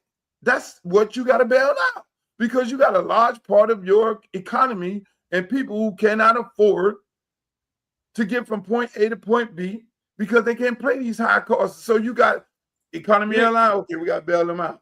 But we can't hijack people airline and tell them, oh, we're gonna bail you out and we're gonna own 90% of your company. That's some bullshit. My homegirl went live on Facebook the other day, was like, all the cheap stuff going away. She said, I don't know if my check I get from my job enough to survive anymore. Like, do they care, Luke? Do they care that they ain't flying Spirit? They friends ain't flying Spirit. Do they care?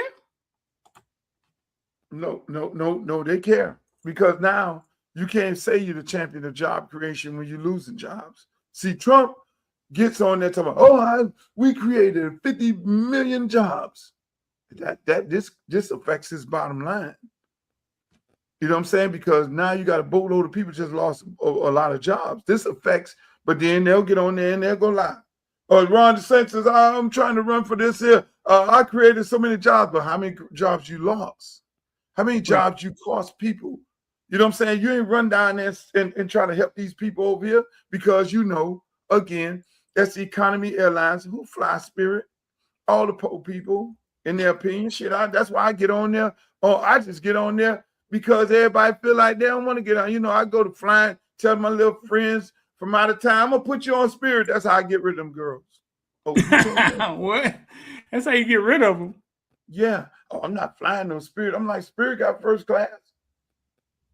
I ain't getting on no Spirit. If you're going to fly me on Spirit, then I'm not the right girl for you, right? They ain't paying for nothing but telling you how they gonna roll. Exactly. I ain't paying for Nathan.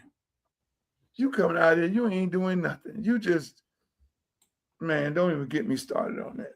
Get started then. Right. No, I can't start. I'm running for office. I can't be on here talking about you do anything you want to do, man. Trump done made politics. Hey, be yourself. No, I can't do that. Do anything, man. Don't get soft on me now. There's certain things I can't do, Streeter. One. Don't I make can't me start. go to the. I can't go. I had the urge. They were calling me from Tootsie's. Luke, are you coming? You haven't been here. It's Formula One weekend. Everybody is here. They're looking for you. So we can't go in the back door of Tootsie's no more because you want to be a congressman, huh? No, they're gonna take a picture of me. They're gonna take a picture of me. Bring back. Hey, we want some, man. You getting soft, man. They're gonna take a picture of me. Some naked woman is gonna walk by, and then all of a sudden, oh, he's not fit to be a congressman. Look at him. And they're gonna have the girl walk by me. They already got the video. Seem like they probably watching, and I had this stuff going on in my house or something. They already got them videos, Luke. They They don't need new ones. They got you in a crystal ball. They got you in a crystal ball and 100 women in a swimming pool, and you swimming through their legs. They got that in HD. What are you talking about? You in the best position because everybody know who you are. Somebody say, "Hey, come on, man, you getting soft, man." You got to grow out of that. You gotta grow. I used to do that back then. We all have engaged in all kind of activities when we were young, and I'm an old guy now. I don't need to be outside in no club. I'm an old dude. What the hell? All women over 30 don't need to be in the club. Oh no. All men over 50 don't need to be in the club. What you doing in the club? They don't clone Tyrone, man. Bring Luther back, man. What's going on? Luther didn't care about none of this stuff, man. Why I need to be? Hey, look here, man. I go over there. My friend Mike Gardner and them say, Luke, come on over to live on Sunday. We got such and such over there. And I'm like, okay. And I go over there. I'll be sitting there like this here, looking at these people running around, the girls and the bottles and the dudes with the drip around their neck. And I'm like, everybody losing their mind. And then the girls coming over there trying. I'm like, no, baby, I'm not a simp, nor am I a hold on. I have the date. Hello. He got a date. Got a date. Come on, man, bro. Luke, listen, Luke. Okay. You ain't got to change. He ain't got to change nothing. Trump showed us that anybody could run for president, bro. Like Trump and the Epstein files, grab him in the crotch. I'm actually live talking to you on the line. He be ranking on people. Hey, man, your mama's so fat. When she get on the scale and say, "Do we continue?" They don't say nothing to Trump, man. You could be whatever you want to be. Trump and the Epstein file, he be ranking on people at the podium. Hey, man, your mama's so black. After her, it go back to Trump ain't going to the honeymoon island no more. He can't do that while he had president. But he act like a crazy person, fool. No, Trump. He's still talking about Obama. Trump is his second time being president. We could still go in the back door of Tootsie's. Trump's second time being president. And if we could still go in the back door of Tootsie's, Luke. I don't know what you're talking about. You're getting soft on me. Listen. Everybody in the chat. What you talking about, Phyllis? Philip, why you talking about you agree? Everybody people in the chat. Can I still go?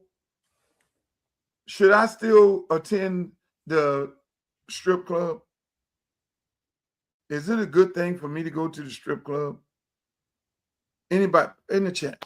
Let's see who agrees. If you agree with Streeter, they don't have the answers. Agree with me? No. You created Luke Records. What am I going to? You created the Pack Jam. You created the base station. They don't have the answers. You got the answers. Let's see what they say. I gotta stay focused. Oh, hell yeah. We got a hell yeah. No, Somebody say hey. See that? These people saying no. Why? April Johnson says, why not? Who said why not? April Johnson. Why not? Y'all trying to get me in trouble. Listen, man, this is who I am right now. See, this is my flyer. It just came out. Man, you getting soft on me, man. I'm gonna block you. There's nothing on here talking about the strip club. I actually, when I ran for mayor in the special election, part of my platform was to tax the strippers. I remember. And I wanted the money that they tax, because we don't tax the strippers here. In Atlanta, they tax the strippers. They do it in Atlanta, yeah. And I said, take the money that you tax the strippers, and I had the amount that they were taxing the strippers on. And I said, take that money and put it into child care, aftercare.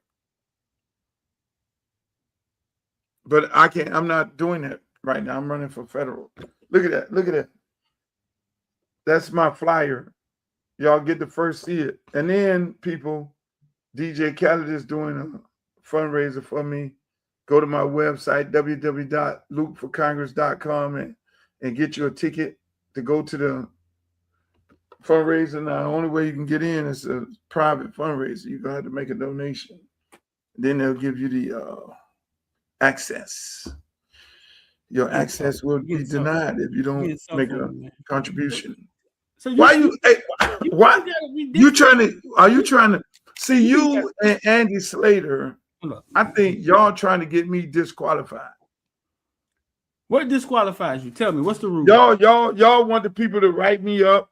What's Look the at rule? Luke at the strip club, all my opponents dragging it all. Oh, this is what he gonna take to Washington. This not congressional. This is not. Did you want me to? That's what you want me to do? This is what I want somebody to do. People in the comment section. People in the comment section. Y'all got homework. For the people who think Luke isn't fit to be in politics, right? Go find me someone who ran for Congress, and before they ran, they've done more in the community than Luke. Even with the 2 Live crew and fight with all of that, find somebody that before they became a congressman, they've done more for their community than him. For the people who think he's not fit. Because you're going to find some people that ran for Congress that were clowns with Ringling Brothers, that were butchers. They were insurance men. They did nothing for their community. But y'all saying this dude is not fit to run for Congress?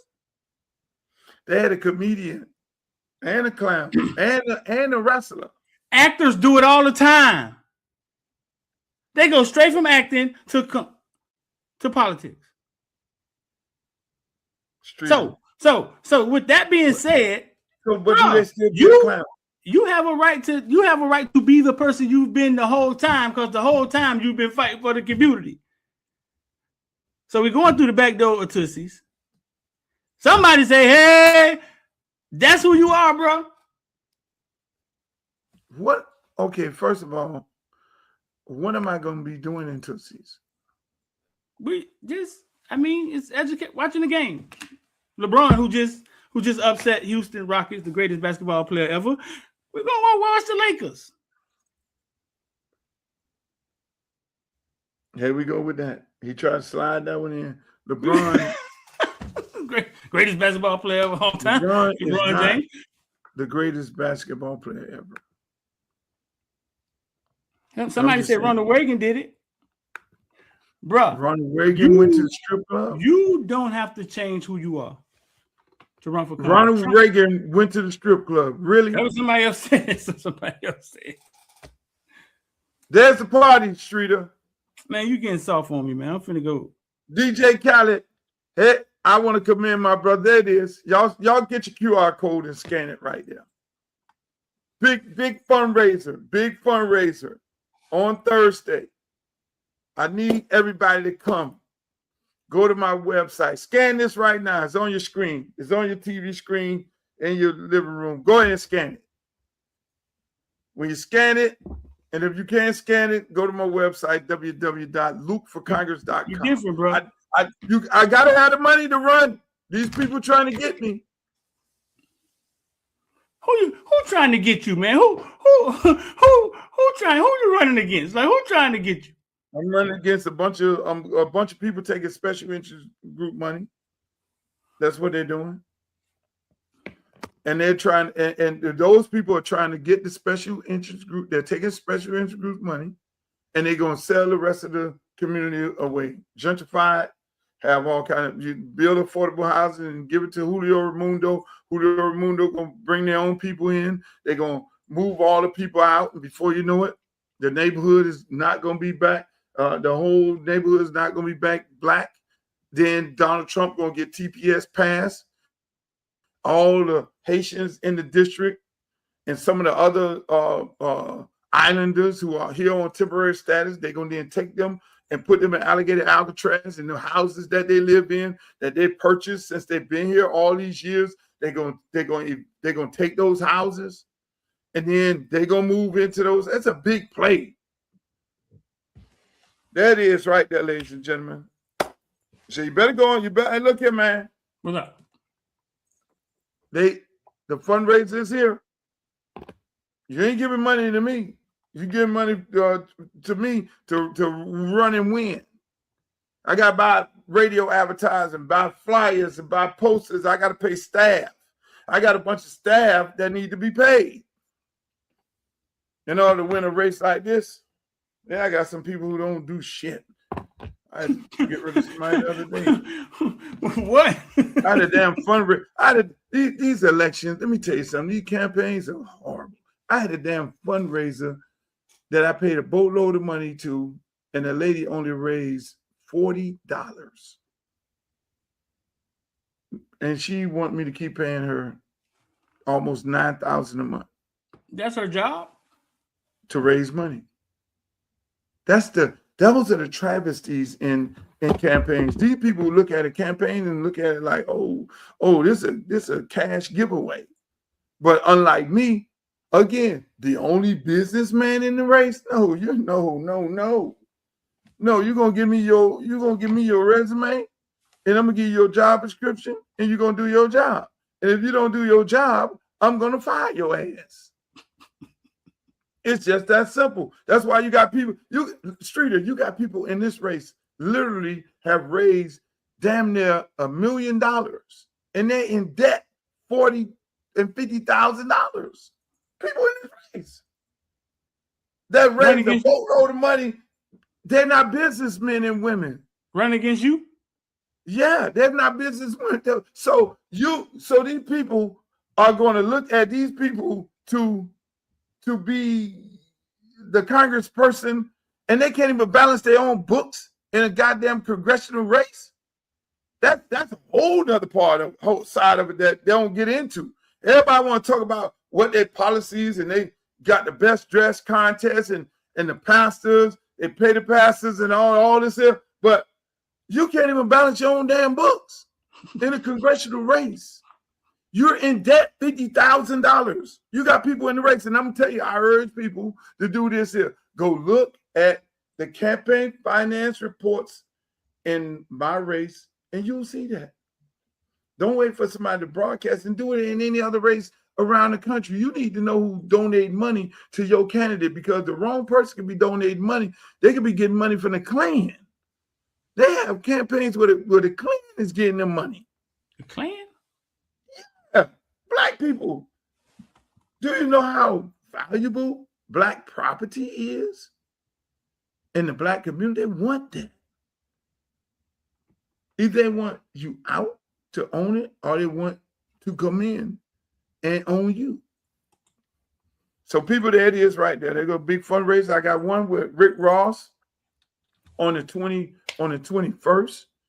You won't see no address on there because everything is private. We ain't finna have all y'all Boshika and everybody, mannequin girls show up with all their little outfits on. No, take your ass. You want to come and you want to rub shoulders with some big time guys? Make your campaign contributions, go into a great cause. The Luther Campbell for Congress. I got another big one on June 2nd, Streeter. That's going to be in Atlanta, Georgia. Atlanta? I saw that one. Oh, that's with Ludacris and Killer Mike, T.I., Shaka is sponsoring. Man, that's big. We're going to do one in Houston. I'm going to Houston. We going to Houston. Scarface going to have one for me. Houston. Oh, my God. The women in Houston. Oh, my God. Every time I go to Houston, you can buy big-ass houses for a little bit of money with a lot of property, and you got access to the most beautiful women in the world in Houston. Houston is not a place. Houston is man, them women are drop dead gorgeous in Houston. Houston and Dallas, they ain't playing.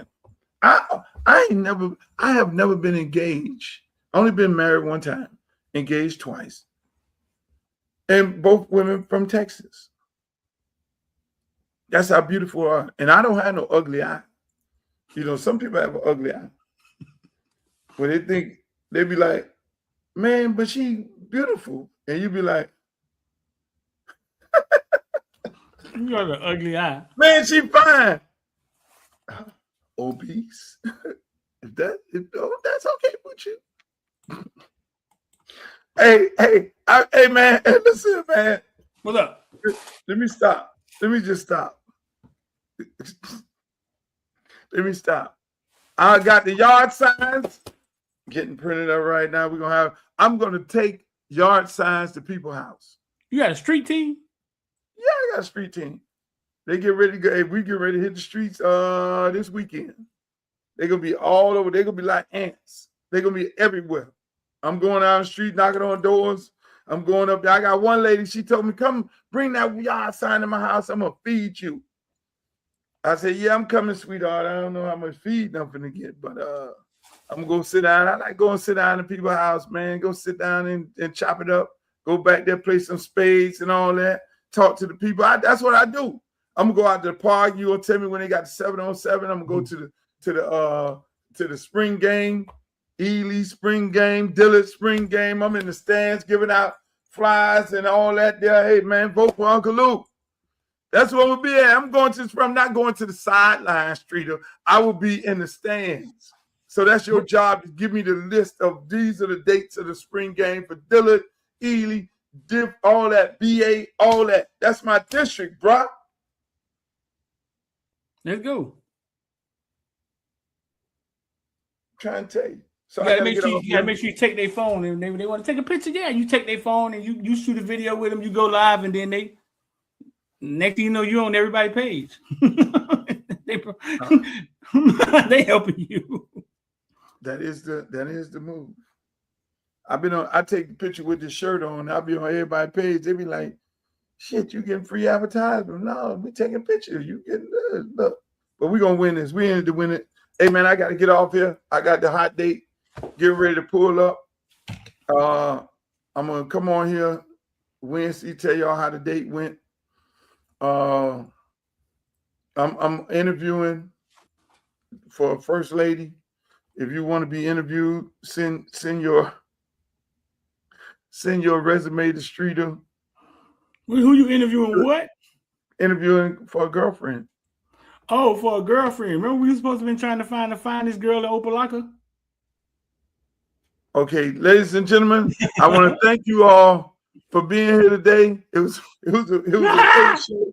It was a great show. It was a great show.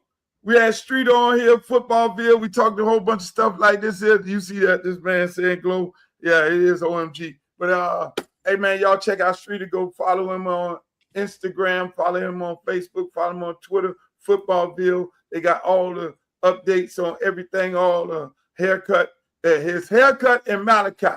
Haircut, Malachi, all on Footballville. And the newest stars, the new ones, the new top ones. And we'll be back on Wednesday. See you later, Streeter. Hey man, I appreciate you as always. Hey, but make sure y'all check me out go to my website, www.luthercampbellforcongress.com. Go over there, send me emails, everything. We got quite a few events get ready to happen. You want to keep up where I'm at? Go check out the platform. You want to know about what we doing? Go over there. So all the people on Facebook, I love y'all. Everybody that's on YouTube, I love you too. Twitch, we got to get the numbers up. X, y'all toxic.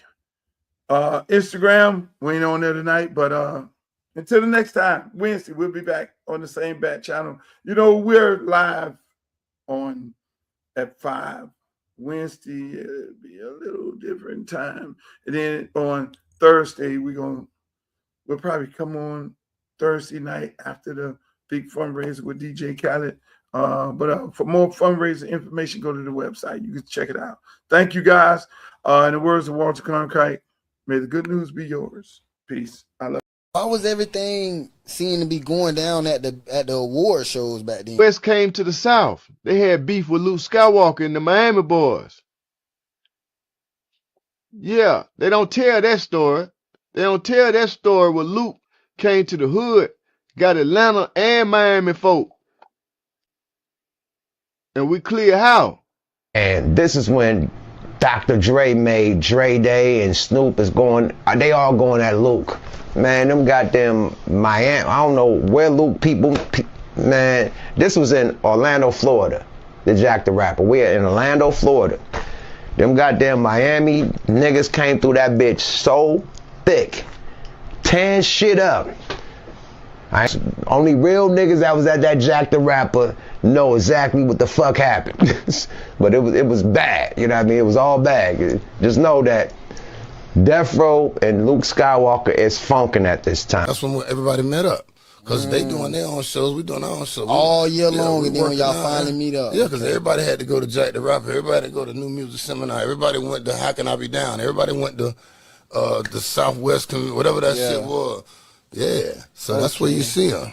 Damn, so that's why it be like, every time, like, when you go back and look up at the beefs and they'll try to pull up a beef from back then, it's always at the fucking award shows, or they always have these stories about the award shows. And they got to understand, man, the South, the South don't play. The South pulls no punches. We scared of nothing. We are not scared of the boogeyman.